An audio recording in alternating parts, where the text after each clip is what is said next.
Bismillahirrohmanirrohim. Assalamualaikum warahmatullahi wabarakatuh. Segala puji bagi Allah, Zat yang menggenggam rahasia hidup setiap makhluk dan menanamkan makna di balik tiap peristiwa. Hanya dengan rahmat dan hidayahnya, kita mampu meniti lorong kehidupan yang seringkali gelap oleh ujian dan gersang oleh keraguan. Namun, dalam kekelaman itulah terkadang cahaya muncul paling terang.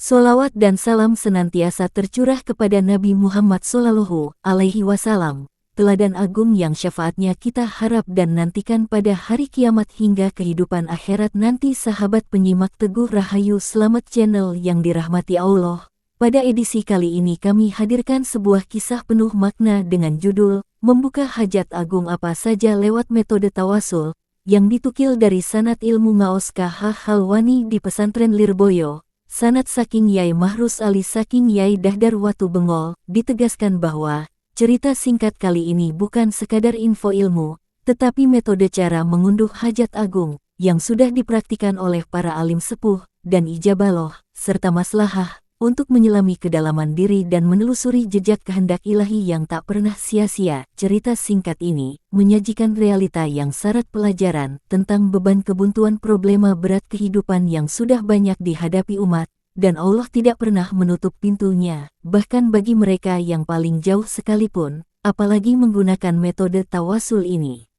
Melalui alur yang reflektif, kami berharap cerita ini dapat dipraktikan oleh siapapun yang menyimak video ini untuk membuktikan ijabah lohnya terkabulnya hajat berat yang semula dianggap sudah mentok dan buntu, tersolusikan dengan wasilah metode tawasul ini. Amin ya robbal alamin.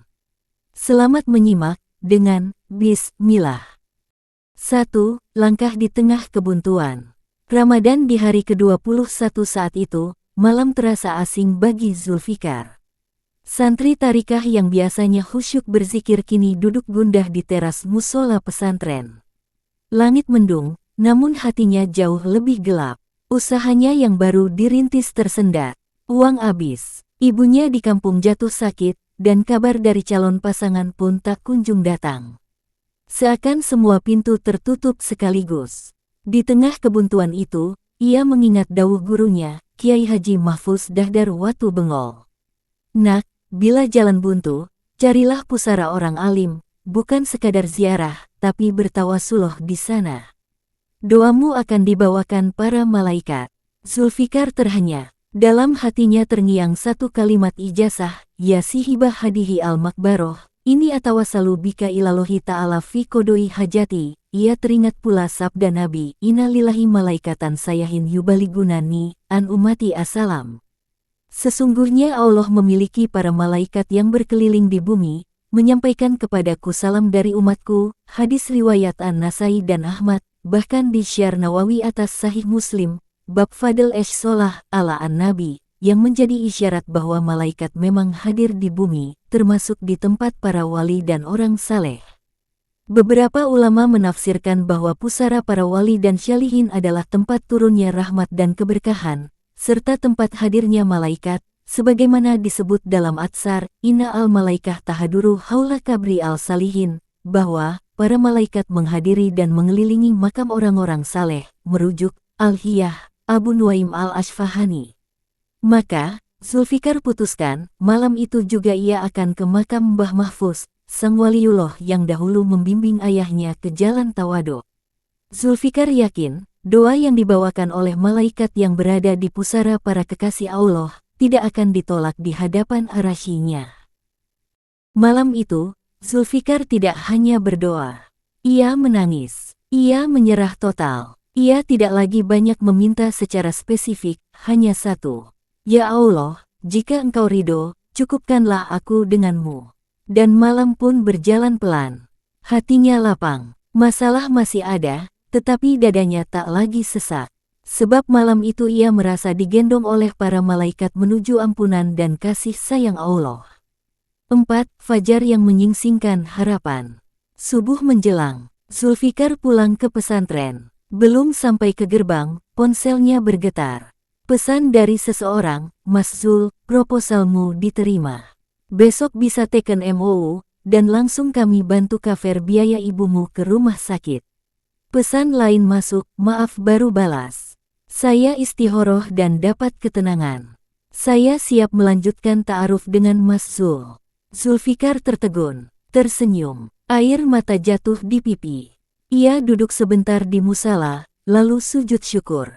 Bukan karena semuanya langsung beres, tapi karena hatinya kini paham, jalan keluar selalu ada setelah berserah secara total.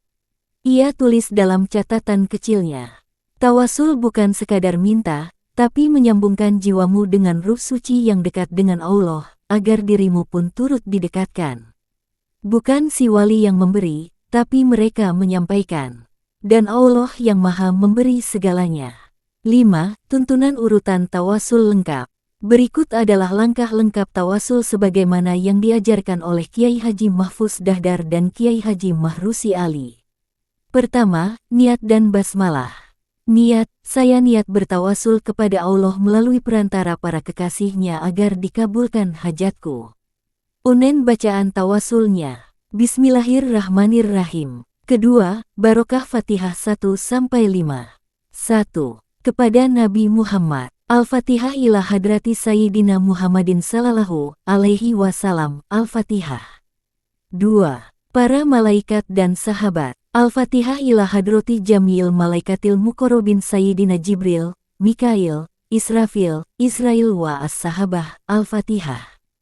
3. Seluruh Nabi dan Rasul. Al-Fatihah ila hadrati Jamil anbiya'i wa rusulillah. Al-Fatihah. 4. Para wali, ulama, dan syalihin. Al-Fatihah ila hadrati jami'i auliyaillah wa ulama, wa solihin. Al-Fatihah. 5. Guru ruhani, mursyid, sebut nama. Al-Fatihah khususan ila hadrati Asy Syaikh Mahfuz Dahdar wa Kiai Haji Mahrusi Ali. Al-Fatihah. Barokah Fatihah ini dibaca satu persatu. Setiap kali selesai pengucapan niat hadiah, langsung bacakan surat Al-Fatihah. Ketiga, doa tawasul ijazahan. Ya sohibah hadihi al-makbaroh, ini atawasalu bika ilalohi ta'ala fi kudoi hajati, farajan, ankulidikin wa kasfan likuli balain, wa husna al-khotimah, wa antajala manahnu fihi farajan wa mahrojan wa barokatan, bisayidi al-mursalin sayyidina Muhammad, wa alihi wa asyabihi ajmain. Keempat, solawat penutup. Allahumma sholli ala Sayyidina Muhammad wa ala alihi wa sahbihi ajmain. Kelima, doa kebutuhan pribadi. Di bagian ini, curahkan semua keluh kesah, permohonan, dan harapan kepada Allah dalam bahasa sendiri. Tumpahkan isi hati, seolah-olah Allah sedang mendengarkan dari dekat karena memang begitu adanya. Keenam, doa penutup majelis. Subhanaka Allahumma wa bihamdika. Asyhadu alla ilaha illa anta, astagfiruka wa atubu ilaih. Penutup, kisah Zulfikar bukanlah cerita tunggal. Ia adalah representasi dari ribuan jiwa yang sedang terpuruk, berusaha bangkit, dan akhirnya meraih harapan lewat jalan yang tidak terduga, berserah total kepada Allah, dan menyambungkan hati kepada hamba-hambanya yang dekat dengannya. Tawasul bukan sulap, bukan pula meminta pada selain Allah. Ia adalah jalan ruhani untuk melembutkan jiwa yang keras, agar layak disentuh oleh rahmat-Nya. Saat hati tersambung dengan kekasih Allah, maka kita sedang meniti jalan cinta yang penuh cahaya.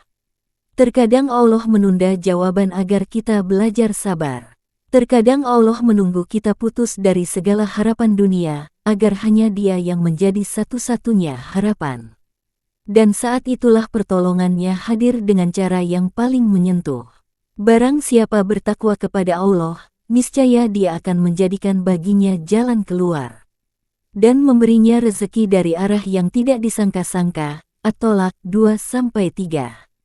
Hikmah dari tokoh Islam. Bersabarlah atas apa yang menimpamu, karena sesungguhnya pertolongan Allah itu datang setelah kesabaran. Al-Imamul Syafi'i.